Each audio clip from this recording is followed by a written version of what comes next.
All right, we're live. Welcome back to another episode of Persuasion by the Pint. I'm Jonathan Taylor, along with Sean McCool. Jonathan, today we've got a special guest on with us, the world famous Dr. Frank Niles is going to be on with us. If you don't know the name, then you've been living under a rock, obviously. So everybody knows who he is, but we're going to have him on. Yep. And yeah, he's going to be talking about some cool stuff. Where did you find this guy, Mr. Scheduler? So yeah, we posted queries, a couple of queries this week, one on asking good questions. And I loved his response. They put together what they called the A.W.E Method, which is creating amazing experiences, memorable experiences. And so, A.W.E is an acronym we're going to learn about, I guess. So yeah, it really stuck out to me. We get a ton of replies, but there's only a select few that really catch my attention, when they're going. And well, there's a whole lesson. There's the lesson right there. You already learned something on this podcast. That's right. I mean, it worked. Got my attention. So yeah.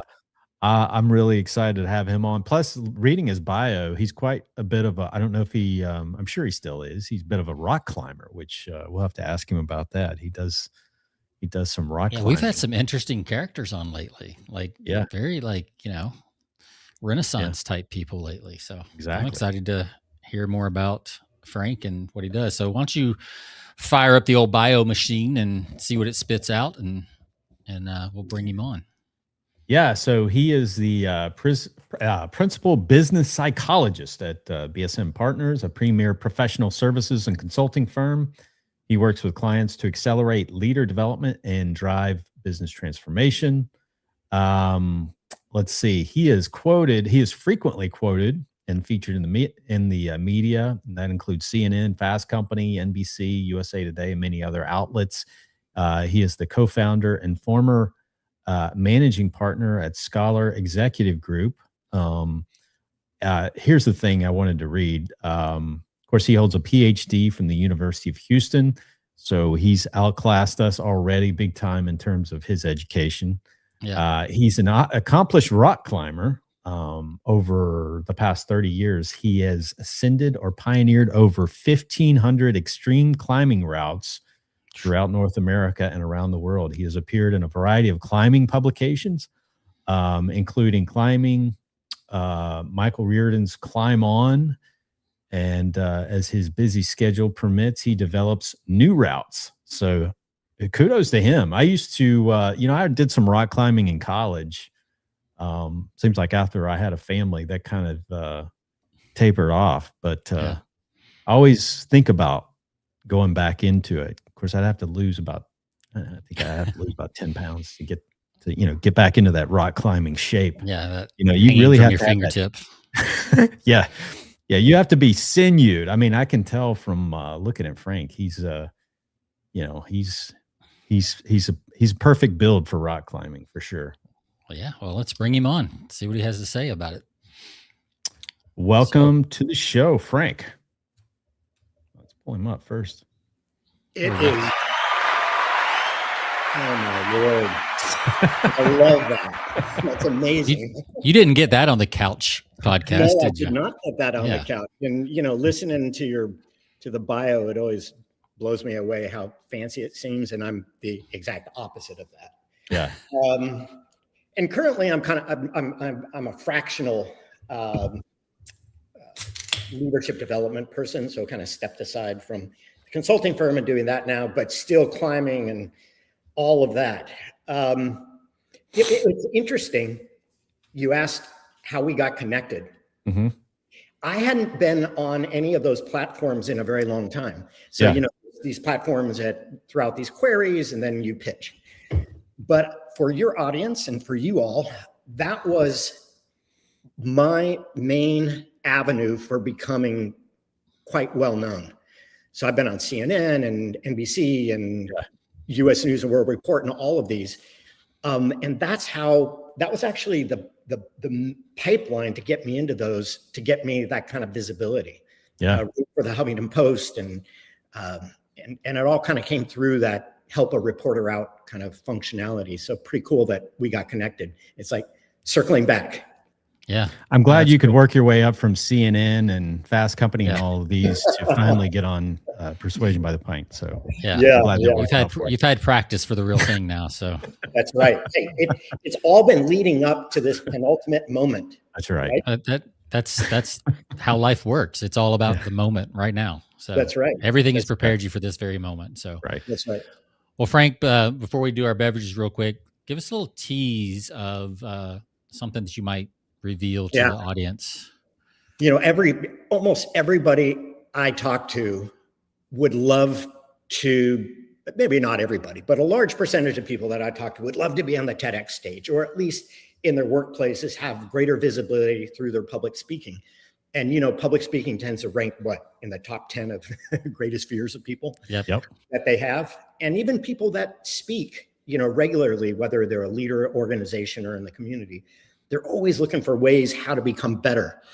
And so one of the most frequently, I have the good fortune of speaking all over the world. And one of the things that I frequently am asked is, holy cow, how do you do it? And so it caused me over the last about year to kind of reflect upon what is the strategy, or how do I develop a talk? And so if any of your listeners are wanting to improve their public speaking, I have a surefire method on how to do it. And it's actually technology enabled. So stay tuned and you'll learn the method that I use to develop talks. And I don't have a book yet, but clients pay $10,000 to $15,000 for me to come and speak. So if that is of interest to you, hang around. All right. I like it. That's a good hook. Good. I like the hook. Very good. Well, Frank, what are you having? You said you're coming to us from Fayetteville, Arkansas. I am coming to you from Fayetteville, Arkansas. And as I shared with you kind of before we got on the air, I'm not a huge beer drinker. You know, like after mowing or something, I will. I'm a wine and whiskey guy. Yeah. So when I knew when I was going to be on this podcast, I'm like, okay, I got to get some good beer. Like, I don't want to drink. And I saw some of on your website, you were saying Budweiser doesn't count. So I'm like, I'm not going to bring Budweiser or Bud Light or, you know, Miller Lite that we drink in college to this. Yeah. So there's a brewery here in town, just really good people, know the marketing guy, a fellow climber. And I said, hey, you know what? I'm going to swing by Fossil Cove. Mm-hmm. And here's one of their glasses. So I told them I was going to be on the podcast, and they hooked me up with almost 10 different kinds of beers. So everything from O.D. Stout, so good. O.D. Stout, yes, you got them up on the screen. To red ale, to my favorite, the La Brea, and of course IPA. But because I have to climb after this recording, after this live, and cycle, I'm going to go with an IPA session. So about 4.5% APV, and I should be just fine. So anyways. Are you going to a climbing wall, or is this? I am going to a climbing gym. Okay. Yeah. I live awesome. I think you guys said that. I live in Fayetteville, Arkansas. I climb at a local gym here called Boulders and Brews. So it's kind of a coffee shop and a climbing gym. Oh, that's so Other cool. good people, just an incredible ecosystem of small businesses that are community builders here in Fayetteville, kind of like Austin, but we're a little behind in that. Is there a lot of great places around in Arkansas? I mean, it doesn't seem like, I can't imagine in Arkansas, but you do have the Ozarks or whatever. Yeah. And you got to. So I moved to Northwest Arkansas. Okay. Back in 1999. It was my first tenure track job as a professor. And I didn't even know where Arkansas was. I come from LA. So, you know, back in the days, you had the atlas you pulled down in front of the classroom. Yeah. Like, where the heck is Arkansas? And so I had just come off, between my doctorate and here, I'd just come off a 6-month climbing trip. And I had the same kind of view. I'm like, my gosh, I'm going to this nowheresville. What am I going to do? That is like complete ignorance. Northwest Arkansas, it's the Ozark Mountains, is just beautiful. In fact, this is a photo from a local climbing area called Lincoln Lake. So you can see that there's boulders and crags all over the place. And so moving here, people will often ask me, like, what's your favorite place to climb, or what's your hardest route, or whatever. The most gratifying thing to me is that moving to Arkansas at such a time as I did, it was just before a wave of tons of route development. Yeah. So I had the good fortune with some partners to develop, cutting edge climbs out here. And now, if you follow the news from being in Northwest Arkansas, it's the Walton, Stuart Walton and his organization are really trying to turn Northwest Arkansas into kind of the mountain biking capital. I'm sure Fruta would disagree, but into the mountain biking capital of the US. So there's tons of trails all over the place. They've actually bought some private land and hired a group of climbers to Bolton develop routes. So it's accessible to all people. So there's climbing all over the place, mountain biking all over the place. The area, you have Crystal Bridges Art Museum, which I think is in the top 10 art museums in the US. You now have the new holistic medical school, the Alice Walton Medical School. And of course, it's home to the big three corporations here in the United States and around the world, really. The home. It's amazing what a little money can do for Walmart and Tyson and Baby Hunt. Walmart and Tyson Chicken, man. Those Whatever guys you're going to say about corporations, they have really, really benefited. I'm sure. They put money back into the community. Completely. And again, they're just good people. Yep. So what was the beer again you said you had, Frank? What was I have I am drinking a Session IPA. Fossil Cove Session IPA. Okay. All right. How about you all? Jonathan, what are you having? So I have something called a Couch Time. It is an American lager. I like the can art though. I'm going to show this. You can see it here. Oh, that's cool. I love that. Almost got a Liquid Death look to it, doesn't it?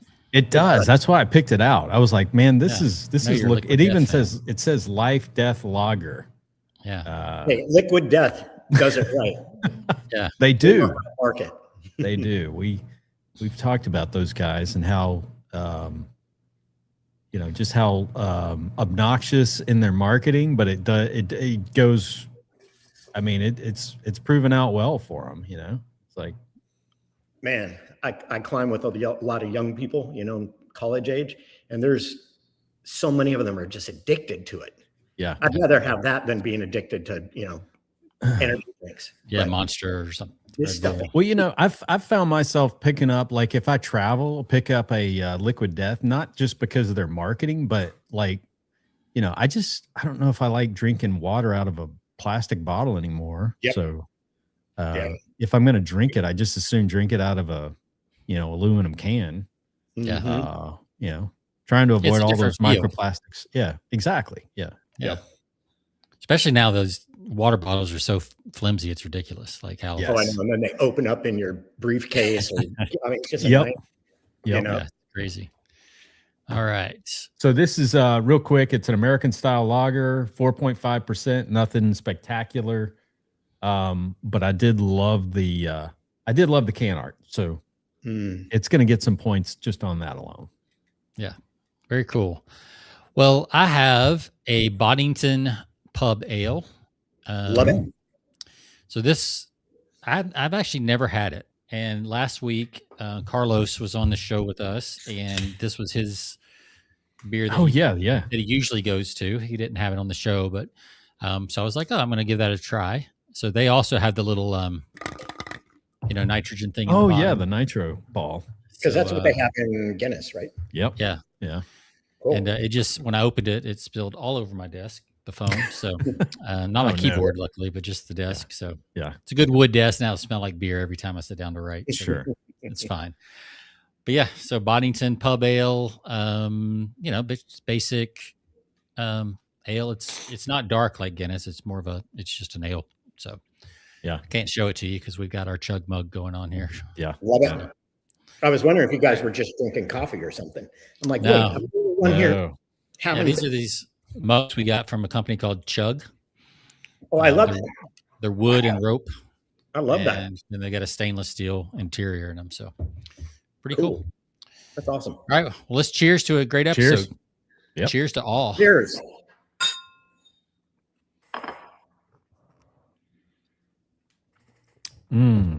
All right, Frank, we do a quick rating, 1 to 5 pints. You can use decimal points if you want. 5 being the best. Where do you give your session IPA there? I'm going to give it a 5 because I've had a lot of sessions, when you're trying to have libations, but also not get, too much during the middle of the day. And so every time I want to have a session IPA, I go to this one because it's spicy, but not overly spicy. And it's super easily drinkable. So I've actually been through a lot of them, so I can with confidence say 5. All right. 5 stars gets an applause on our show, because it's so rare. 5.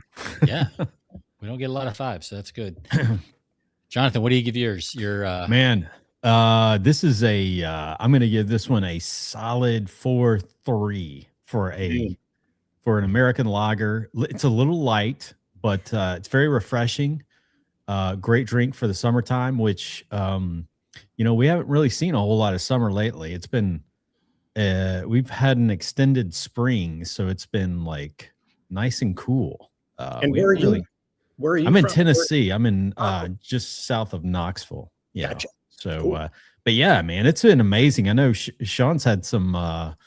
He's had some pretty hot weather recently, but we've had cool. Last week it finally turned into Austin this last week. It's been gray and overcast and luckily some rain, but okay, I think it's here now. So, but that's good. How about you? All right.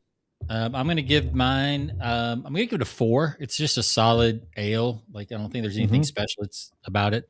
But it's, it's just a good ale. It's probably a little richer than I would have for like a summer beer. It's a little heavier than that. It's more like an evening ale. It's not a lager, so it's a little richer than that. But yeah, I'll give it a solid 4. It's good. Well, that's a respectable rating. It's a good show. That's a good round of drinks right there. That's right. Absolutely. All right. I'll have to find that one that you're drinking. Well, they have distribution because I asked and they don't ship. But if you have the opportunity to come out here or sometime when I'm down in Austin or whatever, I'll bring some. They have distribution from Fayetteville up to Missouri, I believe. Okay. So you can regional distribution patterns. You can get them a lot of restaurants out here. So, cool. You can't find them at Walmart, even though they're in Arkansas. Golly, you might be able to. I don't want to speak out of hand. I don't know. I'm just kidding. I doubt it. Walmart doesn't typically carry those. No, actually, the neighbor. I don't shop at a super center because the one closest to me is a neighborhood market, and the neighborhood market stock Ozark Ale, and so they do. Some of their assortment is local, and that's from an assortment perspective, Walmart very much kind of matches demographics and regions and where they're at. So when you're here, you're going to see Go Razorback sweatshirts. Probably in Austin, it's going to be, Hook 'em Horns or whatever. Hook Horns. Yeah. Yep. Sean loves that. Yeah.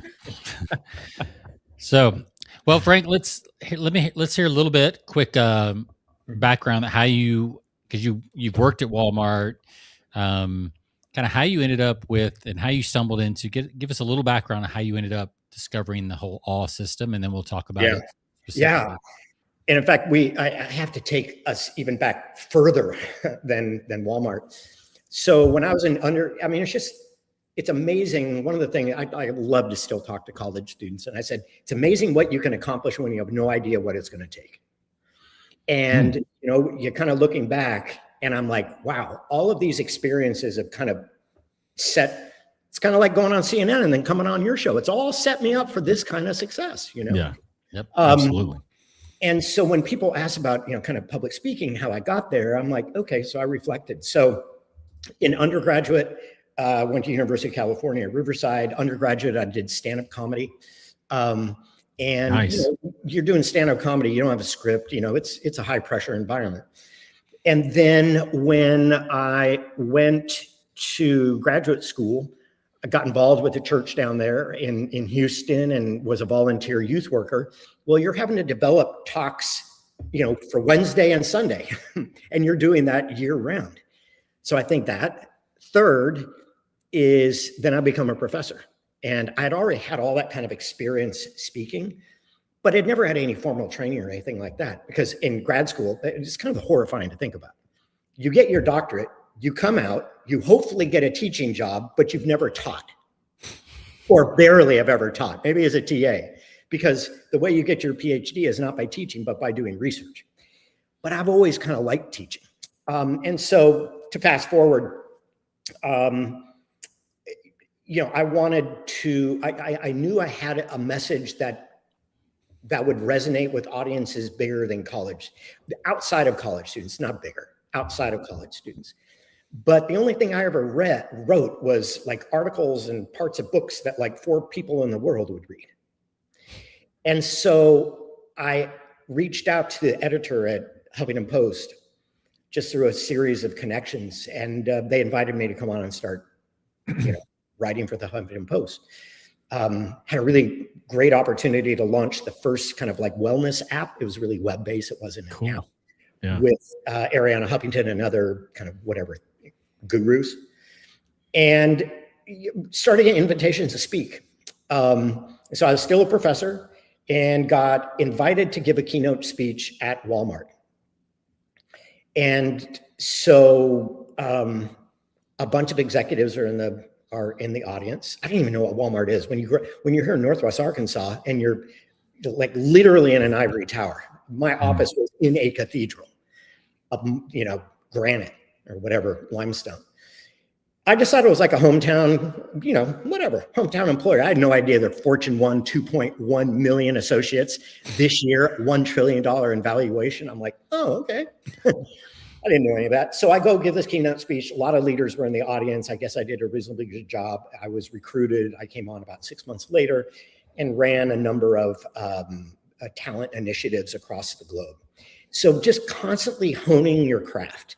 And then I come out of there, help I kind of build a leadership development practice within a consulting firm and in front of tons of audiences. And just my reputation just kind of spread, getting invited to speak at events and lead executive offsites and all that kind of stuff. And like I mentioned at the outset of the show, one of the most frequent questions I get, besides the content, hopefully the content matters to the audiences, is, man, how do you become a really good public speaker? And I don't really know if I'm a great public speaker. I think I'm reasonably entertaining at times, and I'm authentic, and I have a point of view. And I think it's important to have a point of view.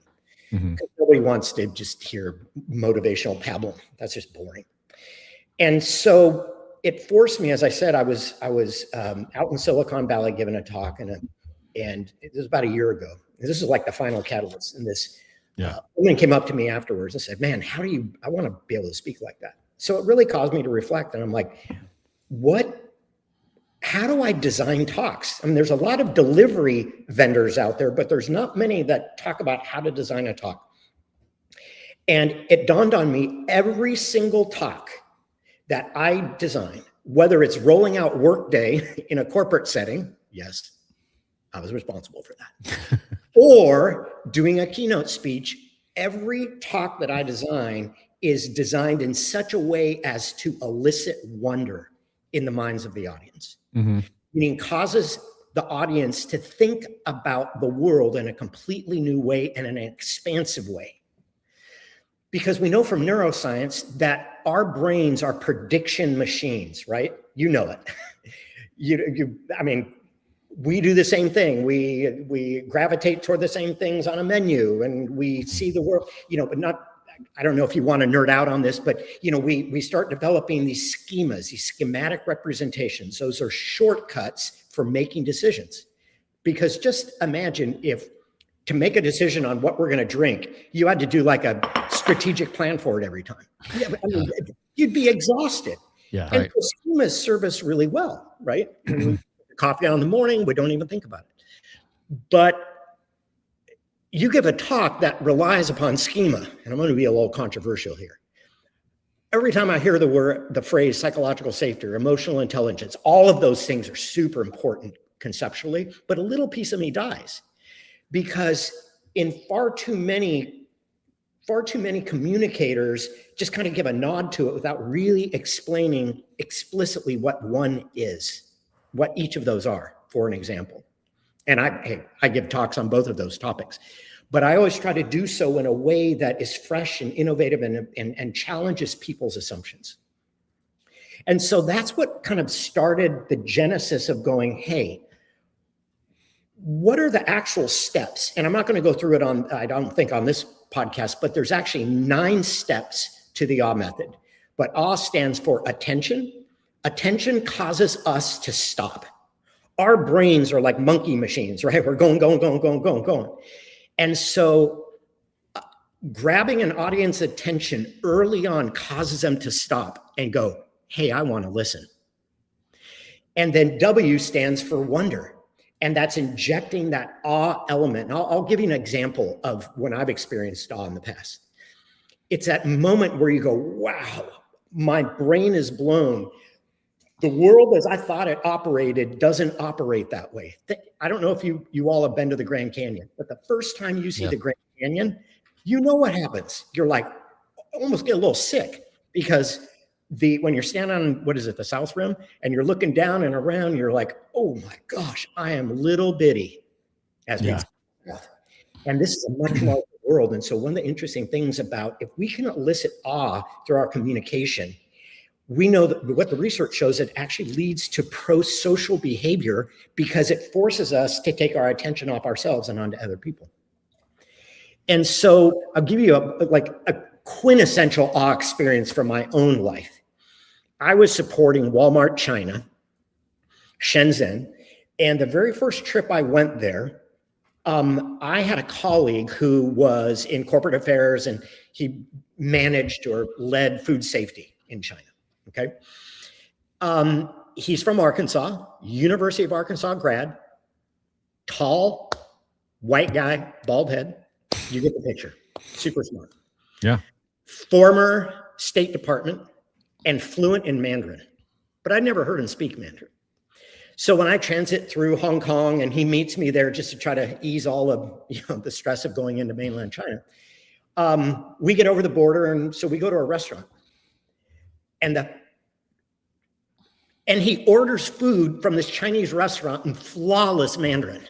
Talk about mind being blown. I'm hearing this white guy from Arkansas, flawless Mandarin coming out of his mouth. That's an awe experience. Sure. Yeah. Because the world is just turned. It's like if you have a dog and it wakes up in the morning and starts speaking English, you'd be like, what? That's not the way the world works. Yeah. And so highly effective talks are, I Have a Dream. You look at Simon Sinek's, the why. All of those cause the audience to go, whoa, that's not, wow. Okay. So this is a way to look at the world in a whole new way. Right. And we talk about, it's called pattern. We talk about pattern interruption, like people just kind of walking around. Yes. As you said, doing the same thing, because people, it's like, we're like water, we flow the path of least resistance. We get in our comfort zone and we do the same thing. We fall into the same patterns. So, I think it's good. We sometimes you have that pattern interruption that kind of interrupts the flow, so to speak, breaks us out of that coma. That's right. Yeah. And it kind of, not to be too informal on it, but it actually helps us hit a reset button. Because if you think about, so let's think about this through the lens of mindfulness, right? Mindfulness or mindlessness, that can be useful. Like, again, I'm looking at my coffee, my funnel out there. I've been doing the same coffee routine for 25 years. If I had to devote a bunch of cognitive energy every morning to do that, it would be exhausting. Right. So that's mindless. But for really important things in our life, we want to adopt a more mindful approach where we can be fully present in the moment without judgment, with agency, making conscious choices. And so when we see something in a new way, it kind of hits that reset button, and it'll start doing it'll start building new neural pathways. I mean, another example is I've spent a lot of time in India supporting the Indian tech business over there for Walmart. And I was supporting kind of back end for optical. I've never really thought about glasses or anything. And just sitting there listening to them, all of a sudden, I saw glasses everywhere because of the reticulating activation system in the back of our mind, or the back of our brain. And so that's right, to your point, when we're able to interrupt patterns, and we're not saying patterns are bad, but when we're able to interrupt patterns, that's when learning and that's when behavior transformation can occur. And so you're kind of waking people up from their kind of stupor that they're in. That's right. I mean, it's kind of the Sam Harris, right? Waking up. Yeah. And that's what the engagement. So whenever I design a talk, I always design it in a way that makes people have to choose at the end whether they're going to do something different or not do something different. But they no longer have a choice to ignore it. And that's what I call engagement. Because it's ultimately, if we want to change our lives for the better, we actually have to change our lives for the better. And so over the last number of years, I've become really interested in the understanding around agency, because so many times we don't think we have agency, but we do have agency. And it's not self-centeredness, it's not selfishness, but it's being the CEO of our own lives. And you know, I coach leaders a lot to assemble your personal board of directors, because you actually can make choices. And so that's at a 30,000 foot view, that's how I design every single talk. And I coach people on how to do that. Communicating in that way is incredibly difficult, and it takes an enormous amount of practice. And so not a lot of people get the kind of practice that I did in youth ministry and then stand up and then being a professor. So I've partnered, not to make a plug, but I partner with IV field agents, part of IV Talent. And we're creating field agents with my voice. The A.W.E Method is loaded onto it with a bunch of other literature and research and everything. And we're going to deploy it. We're in the second beta phase right now of it. And so you would be able to get this field agent, this app, it's on your phone, and you can collaborate with it to develop a talk. It's trained to coach you on how to do that. And then my delivery methodology, I call land, and I'll tell you why, is, you know, you got to land the plane, but is then you can deliver your talk, and the app, right now we're calling it Mini Frank. We're going to try to come up with a different name, and we'll give you feedback on how well you've done. So people can have that in their pocket.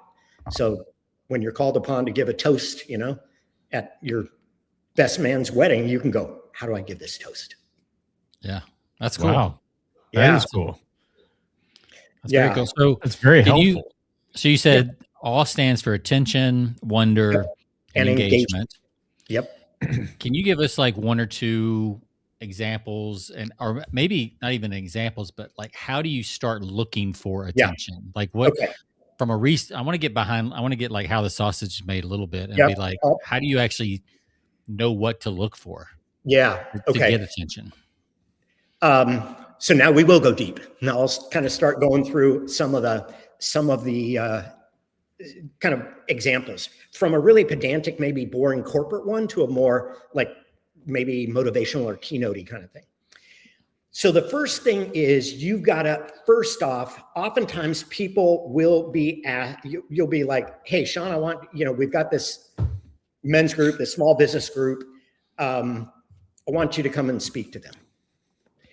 First thing you need to know is who is your audience, and what are their relative pain points. Okay. So you've got to do research on the front end. Otherwise you can be over here going like this, but they're not going to be paying attention to you. Yeah. And then from there, and oftentimes you'll back into it, but so are you familiar with agile methodology? I'm not. Okay, I always hate asking questions where people have to go, no, I've not heard that. So agile methodology is a way to roll out products in increments. So in the old days with product management, you build the whole car and then go, hey, buy it. Agile says, let's develop a hypothesis, roll out a minimal viable product, get feedback based upon that, and then tweak it. And so developing a talk, I use kind of an agile methodology, meaning I start with a hypothesis at the beginning, whatever that hypothesis is. And that hypothesis is almost always, and then I'll break it down for you, it's almost always around us. So here's my hypothesis. So let's say Workday. Here's a corporate audience. I need to go and talk to them about rolling out this new corporate process, taking them from their old HR to now Workday. My hypothesis is that in doing so, it's going to help them achieve their objectives more quickly, bring people on more easily. It's going to make their life easier. That's my hypothesis.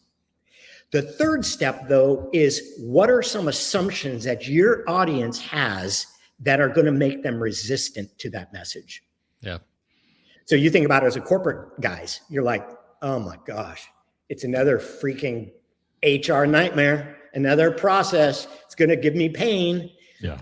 And from there, you develop the talk that actually flips it on its head. This is where let's keep in mind, there are different versions of wonder. Okay. I'm not going to go, oh my gosh, Workday is so wondrous, but it flips it on its head and you're able to see Workday or whatever process in a brand new way. So I'll give you another example. A real non-corporate example. I have launched another program. And again, we're in the late stage beta because one of the questions I frequently get asked by leaders here in Northwest Arkansas and elsewhere, they've gotten their 40s, 50s, they're, senior director, vice president, or above that. They've got the house, they've got the, they've got the cars, they've got the boats, they've got the house at the lake. But it's like, they're like, but I just feel like I don't have any purpose. Like something is missing. And so we are beset upon with this, hey, find your purpose. That's actually totally incorrect.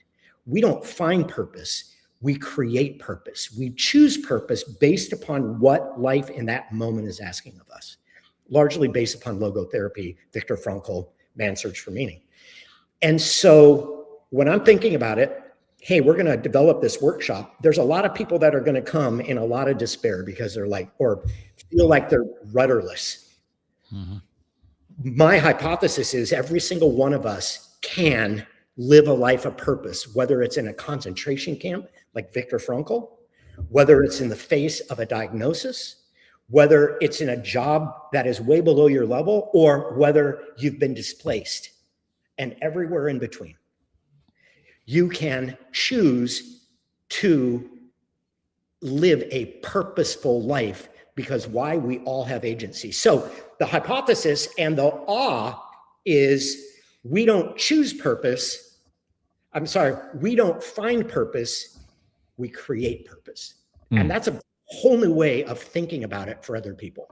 I'll give you another example. I'm writing an article right now on the imposter syndrome. We all know what imposter syndrome is. Yes. I'm flipping it on its head, largely based upon the work of he's passed away now, but of a Franciscan monk, I think it was Franciscan.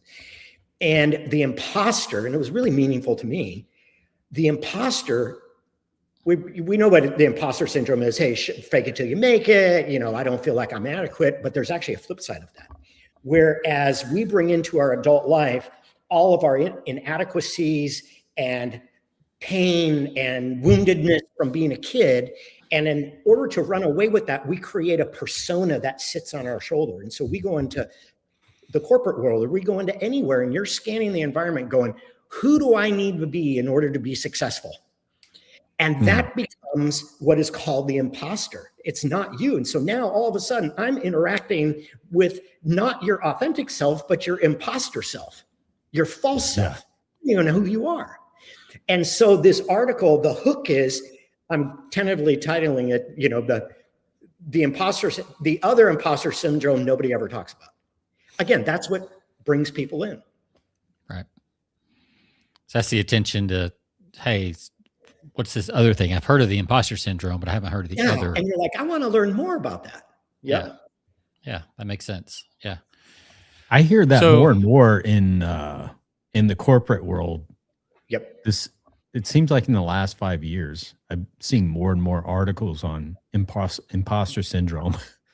Like, yeah, these are people that are CEOs or people that are executives that have gone to the highest level, and they're like, they don't feel like they belong there, or they're wondering, it's like they're second guessing, why they're in the position they're in.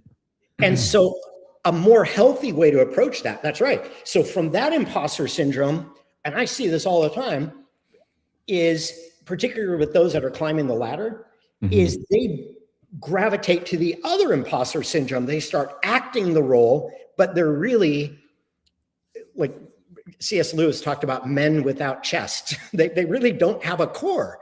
And so you have conversations with them and it's almost vapid. They use acronyms, they use all the insider secret handshake kind of stuff, say, hey, I'm in the club and you're not in the club. Meanwhile, you're like, dude, I just want to have a conversation with another human being. Right. And so, from a therapeutic perspective, I lived, ate, and slept the original type of imposter syndrome. Because I grew up in a family that says never think more highly of you than yourself, than you should. I was kicked out of elementary school. I was told by teachers I'll never amount to anything. So literally every step of the way, I'm like, wait. You're trying to prove people. Yeah. Or it was more like, no, I've always just followed my bliss. I just do what I like. Right. But what kind of threw me off is I remember walking across stage, getting my doctorate, going, golly, they've lowered standards. And that's not self-deprecating. That's true. Yeah. And then all of a sudden, getting a tenure track university position is kind of like winning the lottery. And all of a sudden I'm like, man, this must not be as good of a school as they said they are. And then going to Walmart, and so, what I encourage leaders to think about, or anybody, is, hey, we all have moments where we don't think we're up to the task. And you know what it means? It just means you're human. So why don't we just build a healthy relationship with those thoughts and not try to control them, avoid them, or anything else? Just watch them like a car going up and down in front of your house. You don't have to jump into the car. You can just acknowledge its reality. That it's there. Well, you said you did some time in stand-up comedy. That'll, that'll put you in place real quick, right? I mean, that'll, 100%. You'll start to buy into some of that. Well, I don't belong here, or because you get some immediate response there. What was that like? How long did you do that, and what was the? Yeah, it was kind of fun. I don't know. Honestly, I don't remember how I got into it. But I ended up doing some kind of a thing at the university. And again, it's kind of that my daughter is 18 years old, is not planning on going to college right away. And she's like, but Dad, look at you. I'm like, do not use me as an example. I just kind of lucked my way through kind of some of these things. So I got into it, and then we would leave. We had a little box on the door of the dorm room, and people on the floor would come in and put suggestions for jokes. And then me and one of my friends, we'd write up the jokes, and then I'd deliver it. And then was on a radio show and got noticed and got invited to clubs in LA, and kind of the rest is history. Like a couple of years just during undergrad, throughout Riverside, San Bernardino, LA. And I never had a bad experience, which is, somebody on a podcast asked, did you ever have hecklers? And I'm sure I did, but I don't remember anything super traumatic. Sure. And I mean, it was a different world back then too. Not to get political, I just won't. But you could push the boundaries. Now there's going to be somebody who's going to get hurt. Oh yeah. You know what I mean? Yeah. I mean, it takes a lot of guts to do stand. I did one set. I went through a little course, same thing when I was living in Knoxville, went at University of Tennessee, like the night adult education classes that they do. Yep. And I did a stand up, and it was cool learning how to write, that there was a process to write talk about a moment of wonder or awe. Like, and you just nailed it. That is exactly how to understand a joke. Yeah. I mean, I had a series of jokes. So you all are a little younger than me, but Sam Kinison was a very influential comedian in my life. And so I remember the him. only thing about him, those are the kind of jokes. Yeah. And he was a master. Did you scream as well? No, I didn't scream. He was a master at flipping the world upside down.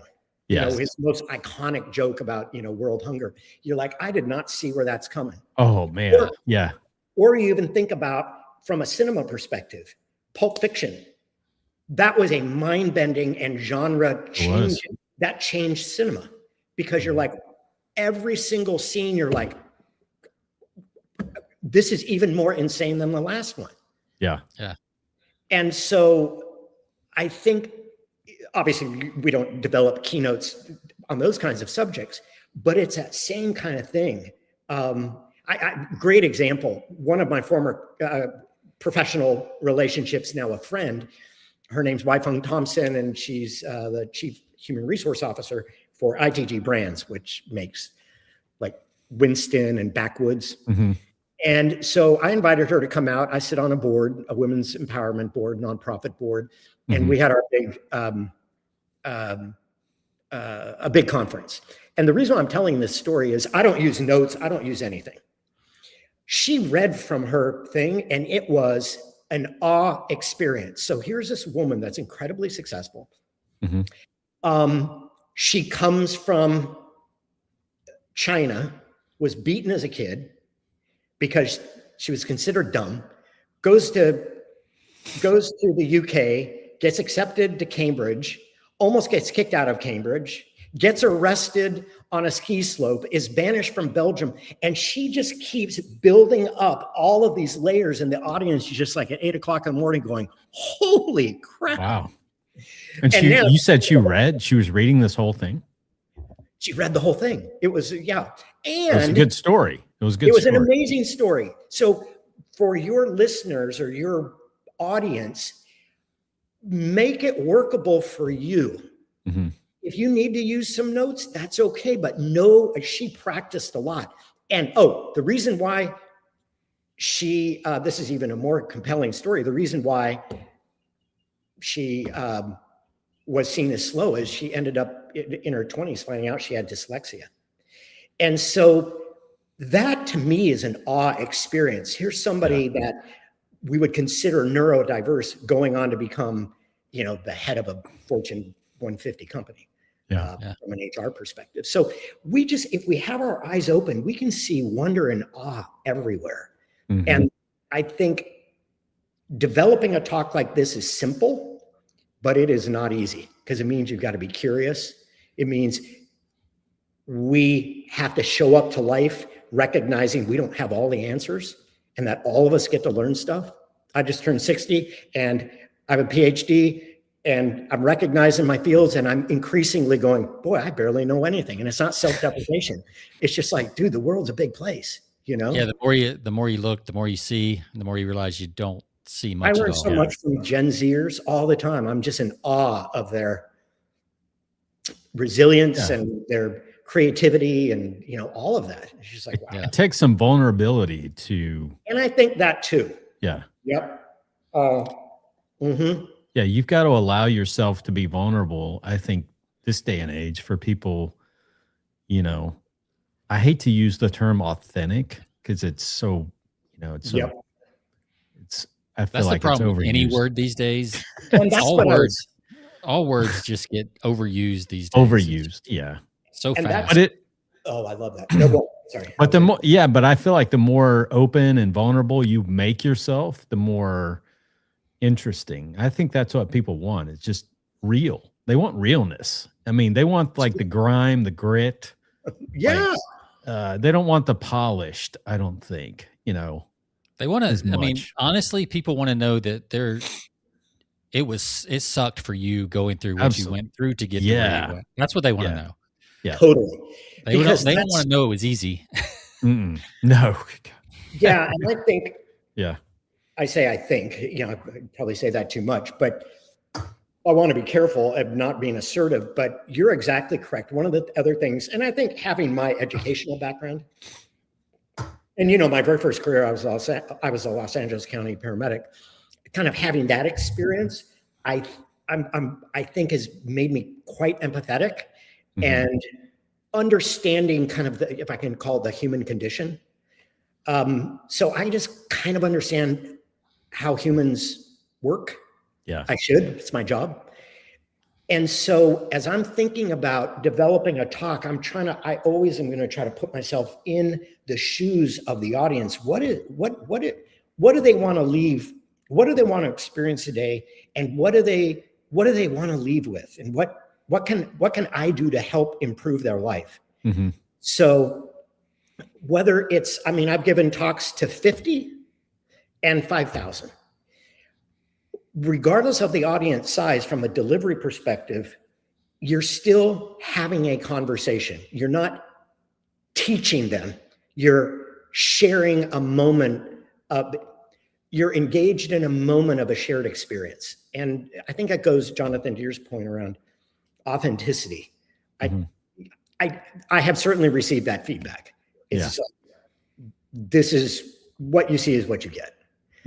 And nobody will argue against my credentials or anything like that. And I think that does put me in a position to be especially authentic and go, dude, like the most transformative moment of my life was getting divorced. I'm like, as I said, I never want to be that person again. The moment you talk like that, like I don't have anything to hide. Right. And if people want to make fun of you, then okay. Yeah. Well, you got to expect that. I mean, if you're going to put yourself out there, that's just, that comes with the territory, right? I mean, so. Yeah. And that's why having a point of view is really scary. Yeah. Because, but if you don't have a point of view, you live what kind of a life is that? Like when you say point of view, Frank, when you say point of view, how would you put a little bit of a wrapper around that or a definition around what you would consider a point of view? Yeah. So I'll go back to the example of purpose and again, this is controversial for a subset of the population, is each one of us has an opportunity to live a rich and meaningful life when we make choices that are aligned with what is most important to us, sometimes called values. All right. What that means is we don't have to look to an external source of validation or salvation. So now you know where I'm getting into risky territory. Right. Yeah. And so my point of view is you have what's inside, you have everything you need inside of you in order to live a rich and meaningful life. Now, does that mean that we don't do it alone? We're better together, but you can actually determine the direction of your life. And that doesn't mean forever, because I have a choice right now to do this podcast. I could get in my car to go to the climbing gym, get hit, Lord hope not, pass away. And it's like, I've still lived a rich and meaningful life. We're so often waiting for something to come afterwards, whether it's the afterlife, whether it's when I get married, whether it's when I get a job.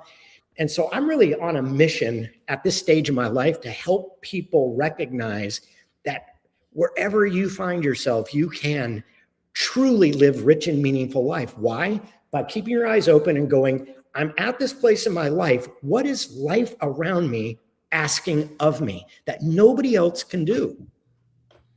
And then I'm going to make a choice to deliver on that. And that becomes my purpose. And that purpose will change as you go through. My purpose years ago was very different than it is now, because I have an 18-year-old. But what life was asking of us, one of the reasons why I got divorced, because I wasn't a very good dad, was, cleaning diapers. That's your purpose. So yeah, I was just going to say, my point of view is stop waiting for purpose to be given to you or discovered, because it's not discovered. Yeah. And I think purpose has this, this weight to it, that it's something big and quote, important. It is important, but not the way most people think of it. There's nothing more important you could be doing than helping take care of your own child and, giving your wife 100%. A break and right. So, but it doesn't feel big. It feels, I would argue that probably your individual purpose, any given person, is more likely to be found in the mundane than the exciting. Yep. Absolutely. There's a quote by, I always remember a quote by G.K. Chesterton that says, there's nothing more extraordinary than an ordinary man and his ordinary wife and their ordinary children. It's like, yeah.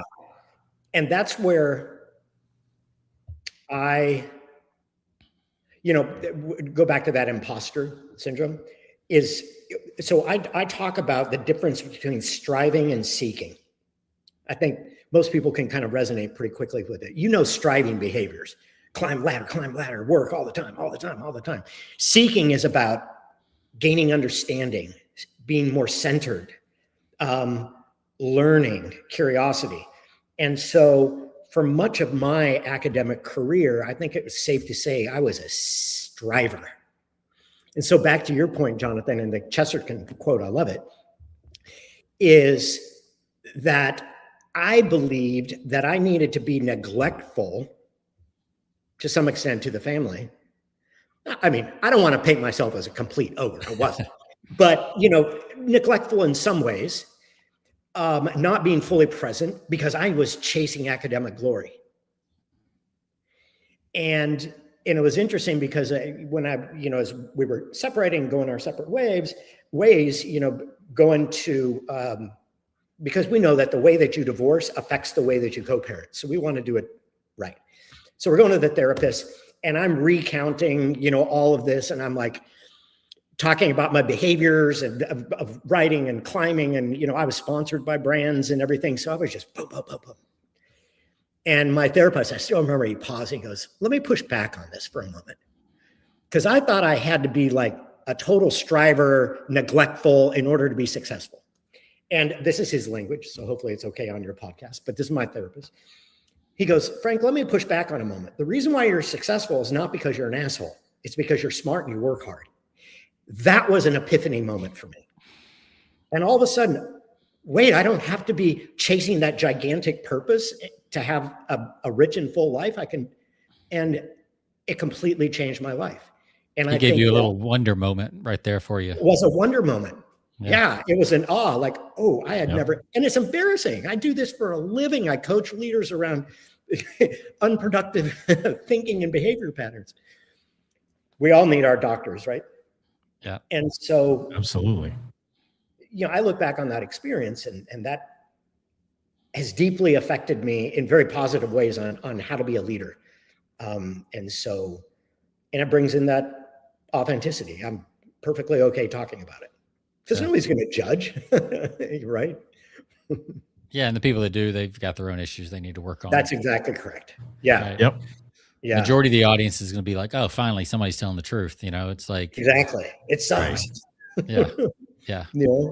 But it's like I heard one. I don't remember if I learned this in a movie I was watching or what, but there's always like when you hear somebody they have a death in the family or something like that, and you never know what to say or something. And I think it was a movie I saw something one time and the one character's, responding to the person who just said, yeah, my mom just died. And they said, man, that sucks. Mm-hmm. I bet you're just like pissed off and sad and angry all at the same time. Mm-hmm. Like, yeah. Instead of saying, oh, sorry for your loss. Like right. It doesn't really say anything or mean anything, but to like, just be willing to say that sucks. Yeah, that blows. Yeah. So I love that you said because you're. It sounds like you're already attuned to this, but to the listener, or to the people looking at or listening to this podcast, anytime we deflect a ray from pain, gets us into dangerous territory. Oh my daughter just passed away, but man. I'm going to see her in heaven. Well, that's good if that gives you comfort, but other people may not believe that. And ignoring the reality of the pain in the present stunts our psychological and emotional growth. Yeah. And it's interesting that there's 3 guys on this podcast talking about this stuff because years ago, nobody would be talking about this. Nope. And I do think kind of the Brene Brown era ushered in kind of a willingness to talk about vulnerability. Mm-hmm. And then John Kabat-Zinn's work on getting out of your head and into your life. I just think for all the craziness we see in politics right now, I'm deeply optimistic of the move and the march of humanity. Mm-hmm. Is like, those are remnants of stuff that at some point, just is not sustainable. You can't sustain hate in the long run. And so developing kind of this embracing that part of being a human being is the ups and the lows. And that's deeply encouraging to know that I'm not alone. Yeah. Well, you're starting to see it in, in films and everything that we read, the vulnerabilities, even of our heroes. People have vulnerabilities and weaknesses, and it's not the 1950s hero anymore. It's much more layered. And don't you, George Reeve, Superman, If you ever go back and watch those movies, isn't it kind of cringe now, as the kids would say? It really is. Watching it's so two-dimensional. It feels like so one-dimensional. You watch some of these old shows, My Three Sons, Wally and the Beeve, that kind of stuff. Yeah, and now on the other side, then you went too far the other way with Married with Children, and now I think it's come back, kind of balanced out a little bit. But you read like, seriously, these people that were. They were performing these roles, presenting I think of because I was recently just reading an article about you guys remember the George Reeves Superman back in the 60s. This guy was he was every kid's hero. I remember it vaguely as a kid watching some of the old, there were reruns back in the day, but this guy, you read about his personal life, it was a disaster. He was portraying somebody that was completely different than himself. His whole world was falling apart, as in reality, but he was portraying someone who had no vulnerabilities whatsoever. I find that pretty ironic. As though, it's this idealized version of masculinity that, as a researcher, when I see men asserting their masculinity. Anyway, first off, if you have to talk about it, you ain't got it. Right. Yeah. And I see it as weakness. It's very clear that you need to assert something. It's because you have a gap. Yeah. And, you're actually weak. I think when we were talking about the 1950s, want me to share a little metaphor with you guys? This is one of these kind of things. Yeah. Okay. So we think about John Wayne. This is a classic therapeutic metaphor. It's used by therapists. And it's something really useful. And maybe folks listening to this is something they can do, and we can still do, is, so you imagine John Wayne, right? John Wayne is this incredibly masculine guy. And so these are the old movies. So obviously we wouldn't use this kind of language now, but he's got to get to the top of a mountain. But in between him and the top of the mountain are a bunch of guys with bows and arrows. But he's John Wayne. So he's got his 2 6-shooters out. Bam, bam, bam. But he's getting hit with arrows. But he's John Wayne. So he breaks it off.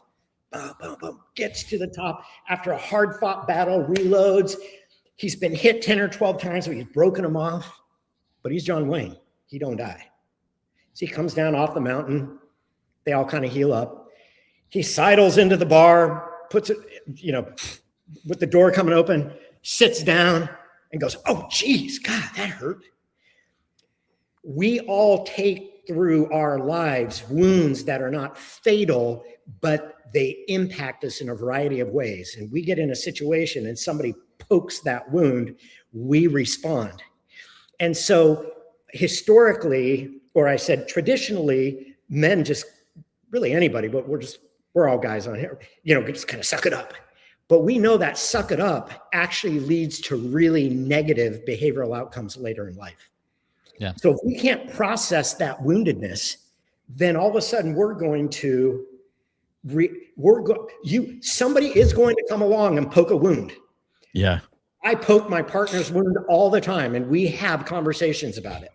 And she pokes my wounds. That feeling of inadequacy for me, the feeling like I don't belong. And so I tend to be sensitive to criticism. And so we've had to learn she's had to learn how to give me feedback that lands well, that's true, but also honors my wimpiness in that area. And then for her, coming from her background, which was really crazy, I have to be very sensitive and tender with her during particular times. And so back to your point, Jonathan, you said, I do think we're seeing the tide changing. There's a pretty substantial pushback to the feminization, which is a stupid word, of society. If all that means is we talk about emotion, I'm perfectly fine with that. Yeah. But I do think a lot of us are becoming more and more comfortable and hopefully conversant with the language. Yeah. Emotional health. Yeah, and if you're Sean and I both had, what is it, the Army? What were you told? Suck it up and drive on. Yeah. Yeah, that's right. That was our motto. Yeah. Embrace the suck. Embrace the suck. Dude, I'm all about that for cycling and, absolutely. There's a point. Yeah. There's a place for that for sure. Yeah. But when you don't let that out in some, safe, healthy environment, that's why we have midlife crises, because it's going to come out at some point. It is going to come out in some behavior, in some disease, in some, the body will find a way to process it, and 100%. It's so it's better to process. It's usually not pretty. Yeah. Yeah. No, that's right. It is not pretty. It's ugly. Yeah. So, man, we got a long way from our main topic, but it's a good conversation. When you have a psychologist on the call, we're going to talk about this stuff, right? But I mean, I think this is all important too, because this is all stuff that your audience, whether it's in writing, whether it's a one-on-one sales conversation, whether it's in front of 5,000 people, it's all stuff they're going through and battling with, and that's in the backs of their minds or the front of their mind, depending on where they are. And you have to understand that if you're going to put together a talk like what you're talking about. Mm-hmm. Yeah. Meet them where they are. And I love that you said that, because one of the things, and I can kind of see it sometimes in people's crestfallen face, they want to have like the top 10 tips and tricks. In the Mini Frank app, if you ask it, what are the top 10 best tips on speaking? It'll say, I'm sorry, that's not why I'm here. I'm here. So the developers have created it to give you pointed feedback if you try to deviate from the hard work. Okay. So it's like, nope, that's not going to work. It's not going to work. And so, when folks ask me that question, how do you become a good public speaker? The first thing I say is the first step is you have to know yourself. Mm-hmm. I think there's still videos out there on the internet of me speaking early on. And I'm like, I didn't know myself. So I came across as stiff, and because you're seeing Tony Robbins, you're seeing these guys, you're seeing that, and you're like, who am I? I haven't found my voice yet. And so I feel pretty comfortable in my voice now, even though I'm not going to be a Tony Robbins guy. I'm not like that. That's not my brand. Right. I'm not super polished. I'll say, I'm the worst nightmare for a Toastmasters group. Mm-hmm. I just gave a keynote at Toastmasters and they're like, oh my gosh. Yeah, because you're taught to see the world through That's all you're going to see in the world is You can still have an effective talk. Yeah. Years ago, I was on the, college speaking circuit, if you want to call it that. And I was given so they would hire me to do kickoffs and ends of the school year. And I still remember I was out of university out in the West, not saying the name of it, but a big, D1 school. And so I do the freshman kickoff. There's a couple thousand kids in this, in the gym or arena or whatever, beach balls, all the rest. And so by the end of the talk, everybody was so energized and excited, and you could just feel the energy, and you're like, man, I love doing this. If I hadn't experienced it, I would think I would be lying, but I did experience it. I tell this story a lot on how not to give feedback. So as the kids are kind of filtering out and everything, I'm still up on the riser and I see this woman kind of beelining it towards me. with a very assertive beeline posture or stiff posture. And she comes up and she asks the one question you never ask because it only means one thing. So how do you think that went? That's what she asked me. Literally, I've never met her. I've never seen her. She's like, so how do you think that went? And I'm like, well, they seem to have liked it. She literally went into like I don't know, I'm going to say 6 point. It's been so long ago, but like a 6 point critique of how bad of a public speaker I am. I'm like, okay, like, what do I do with that? I thanked her and everything. Anyways, I got back to my hotel room, Googled, and she's the head of the communications department. Oh. And you know exactly why she did it. She's like, you know how much they paid this guy to come? They paid him 10 grand to come give this talk, and he doesn't follow the freaking book. Oh, yeah. You got to follow. Yeah, you got to do the formula, right? Find your voice. Yeah. Yeah. Right? Find your voice. Find what's authentic to you. Right. Yeah. Go get a speech coach if you do a ton of ums or whatever. Find your voice. Well, it's like you said earlier, Pulp Fiction. I don't think Quentin Tarantino, followed a formula when it came out with that one, because it was like, I remember first seeing that movie. It was like, oh crap, this is crazy. You're like, what did I even just see? Yeah, because it was like it didn't start. It wasn't from start to finish. It was like, first of all, it's like, I mean, it's a crazy movie, but then you're starting at different parts of the movie. Like, it's like you really have to see that movie 2 or 3 times to really put it all together. But it's a fantastic film. I mean, it's probably, I would think that's probably one of his best films ever. Well, I think, I much preferred it over Reservoir Dogs. Yeah. I'm not a cinema expert, but I listen to enough commentary, and that is seen as one of those pivotal movies in shifting cinema. Oh, just absolutely. No doubt. Non-linear. No doubt. Yeah. But you've got to be sure, but they land the plane, and that's my delivery method I call land. Mm-hmm. And I violated it the other day, but I was down in Orlando speaking to a bunch of veterinarians. And I always like to tell a story about my sister because it's really inspiring. She doesn't let me tell the story, but I do it when she's not around. Mm-hmm. Incredibly inspiring. She ran a big vet unit at a vet hospital in Colorado. Super high stress, high visibility job. She was an athlete. All of my, me and her, my brother, all athletes. Had an unexpected stroke at 59. Was ready to take her life just because not being able to handle the discomfort. And she's sitting in her truck, heaving. And she's like, either I'm going to kill myself or I'm going to do something about it. And she ended up getting a 2nd-degree black belt. That's pretty freaking amazing. That's a great story. Wow. Yeah. I didn't finish the story. And so when I question and answer, half the audience is like, how did the story end? You got to make sure you land the plane. Sure. Right. And even I will mess it up, and that's okay. I'm just a human, but the land came from when I had this amazing pastor when I was in Houston.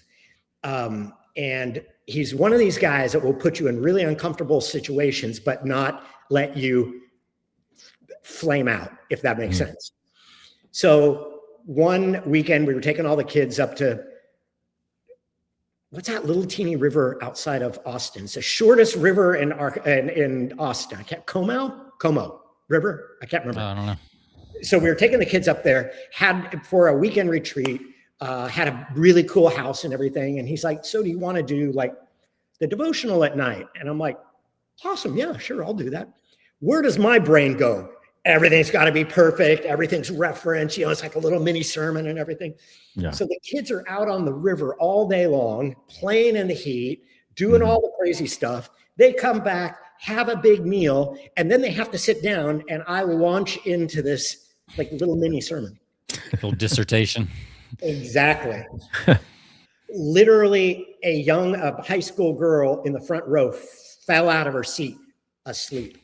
Oh no. So we end, and Dennis is the pastor's name. He goes, so how do you think that went? He asked that same question. He goes, Frank, just remember, keep it simple, stupid, and land the plane.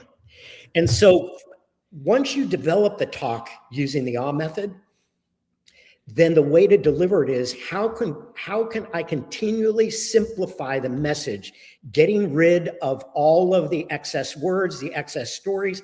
Everything needs to, so coming back to A.W.E, because I know we kind of departed, everything needs to come back to be in the service of your central hypothesis. If you have extraneous stories, that just becomes self-indulgent. So everything needs to be super disciplined. Now, you can still have fun. You can do non sequiturs. I tend to do non sequiturs, but I'm keeping in my long-term memory, whatever it is, I know exactly where the talk is going. And I'm not puffing myself up. I'm just saying I've done it enough. Yeah. If you don't know where the talk is going and you haven't, and I don't really rehearse talks much anymore. Right. I would recommend for people starting out to rehearse and then take a page out of the Bon Jovi playbook. I just love Bon Jovi from a business perspective because, it's a company. Oh, yeah. By him, he pays a salary. So they minimize all the hoopla that often goes around with rock bands. But what they do is they beta test their music in smaller venues. So you do that before you get into an arena and it's like, oh, whoa, that didn't work. And so start, just raise your hand to speak at, I don't know, again, your church or a community group where the bar is really low, right? Yeah. And that you can, I started writing, I didn't start writing at the Huffington Post. I'm like, I am a terrible writer. I write like an academic. So I raised my hand and I'm like, hey, I went to the local Chamber of Commerce. I'm like, y'all have like this monthly insert. Could I write like a leadership column for you guys? They're like, yeah, free content. And so I learned how to write for a public audience there. The very first manuscript I submitted to the Huffington Post, the editor's like, dude, this is not going to work. And I'm like, so don't assume that I'm where I'm at now without all of that kind of stuff. Yeah. Because you are going to flame out. So just start, keep it simple, stupid, have a couple of great stories, know what's interesting to an audience, know what your main point is. If you don't have a main point, if you can't make it succinct within one sentence, you don't have a talk. Yeah. Yeah. Otherwise, you're going to be like this. I love that. A thesis or a big idea, as we say in copywriting, for your talk. That's a good point. Something you can kind of anchor to and come back to if you do wander, all that kind of stuff. So it's good. Yeah. It becomes an anchor. Awareness, wonder, engagement. Yes. Awe. Yep. And well, Frank, this has been a good conversation, but I know you've got a wall to climb, so we don't want to keep you from that. That's right. Hopefully your beer is metabolized, so you're not falling off the wall. It has. So you'll be good. So where can people learn more about you and what you're up to right now? What's the best? Yeah. So you go to frankniles.com. We are updating the website as we speak. When is this new app that you are referring to? When is it? Man, I was just on the phone with Dean McKenna. He's the one designing the app. He's a former CHRO and retired and said, hey, I want to teach myself how to code. I think that is like a testament to all of us, isn't it? Like never stop coding. But he's got a team behind him and everything. Yeah. Our goal is the next month or so. Okay. But it needs to be rolled out at the same time as the training. So this will be, so basically our envision right now is we will roll out a training or a workshop where it'll be, to begin with, it'll be in person because that's the best way to learn and the best way to get feedback. There will be a virtual component or a product later on. Sure. And I'm a big believer in starting small, iterating from there. So you'll have a workshop where you will learn the A.W.E method. You'll be able to start working on a talk. Then you'll come back for a second workshop, for a second session. It could be the next day or it could be a week later. Probably do them on Saturdays. And then you're going to have an opportunity to deliver it. Before you even get in the workshops, we're going to deploy the app so you can start playing with it. And the cool thing is, the app will be constantly learning and being updated. So it'll be an added benefit to you, a real small monthly fee, that you get this in perpetuity, and it's constantly being updated with new content and new learnings. But the way, because probably in the minds of some of your listeners, it's like, well, how is this different than chat or Claude? It's curated. Yep. So in terms of the development, pardon? I like to say when people ask that kind of question about AI, it's got constraints. That's what makes it work. It's got constraints. Yeah. So if you ask about, well, it does have a bunch of therapeutic models in there, but it's not going to give you, it's not going to pontificate on monetary and, fiscal policy, because that's not what it's there for. Yeah. And so it's tightly bounded. And because it's not primarily an information source, you don't get hallucination problems, because it's really a feedback partner. It does have points of view, and it will brainstorm with you, but and so for a small monthly fee, you'll be able to have this, and it'll be updated regularly. It'll be refreshed. It'll be evergreen going forward, and just really exciting to see this as that's very cool. Disrupt the market a bit. Keep us posted on that. We'd love to. I will, and I'll talk. I signed up for your email so you can stay informed that way. I'll talk to the team, and we'll see if we can get you 2 gentlemen access. You can start playing with them. Be great. Sounds Beta great. Test that. Yeah. And then for your corporate listeners, you can find me on LinkedIn. Okay. Oh, for sure. Easily findable. And then if you want to see what I've written and all the other crazy stuff, just Google me. I'm kind of everywhere. Just Google we'll post some links. Yeah, just Google me in the terms of Mr. Signetti. Yes. But I'm not fancy. I just like doing fun things. Yeah, that's right. No, this has been a wonderful conversation. No, it's been a pleasure. Thanks for spending some time with us. Frank will be posting links on our show page so our listeners can find out more. And again, keep us posted. I'll sign up too, so we get some updates on your app. That sounds pretty interesting. So any questions about, hopefully I answered your questions, and I didn't go step by step, but no, good. We like to go we like to go all over the place. So that's good. That's the way we do it. Good. If nothing else, hopefully to start encouraging everybody who's listening to start looking for those moments around them that are mind-blowing, and then start assembling a file, in a sense, of stories and experiences that they can draw upon when talking to people. Yeah. We talked about that before many times. There's a certain intrigue in the mundane of life 100%. That people love. I don't care what you're doing, whether it's eating, taking out the trash. There's something like we get sucked into the mundane of everybody's life out there. Works for Seinfeld. It works. Doesn't it? Don't you think? I hate that kind of a question, but it sounds like an attorney question. But don't you think that at some point when I think about that, it just means like we're human. Like all of us have taken out trash. Yeah. All of us have changed diapers. Yep. Like we know it. There's it connects us. Human beings have 3 fundamental needs for autonomy, competence, and connectedness. That's well researched across the globe. Autonomy, competence, and connectedness, making self-initiated decisions, getting better at something that's meaningful to us, and then giving and receiving support.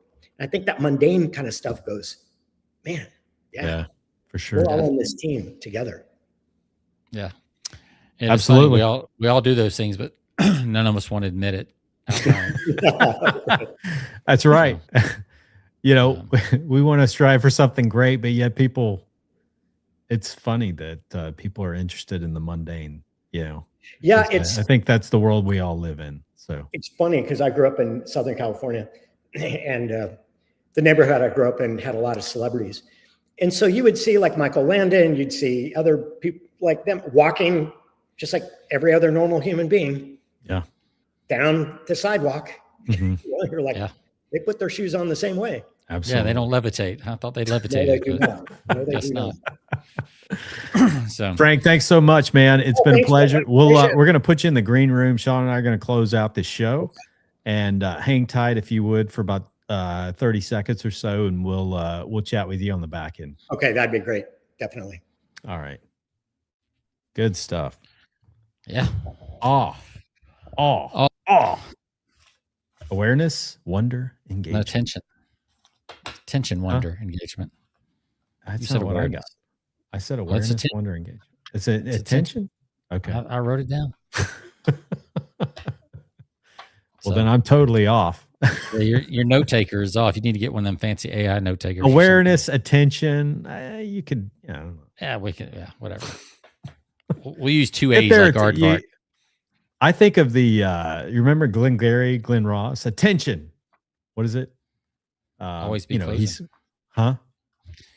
Always be closing. ABC, always be closing. But then he used the attention. Do I have your attention? Yeah. Alec Baldwin. Such a great movie. Yeah. Another classic. Yep. Very, very, very true. No, it was good. Good conversation with Frank.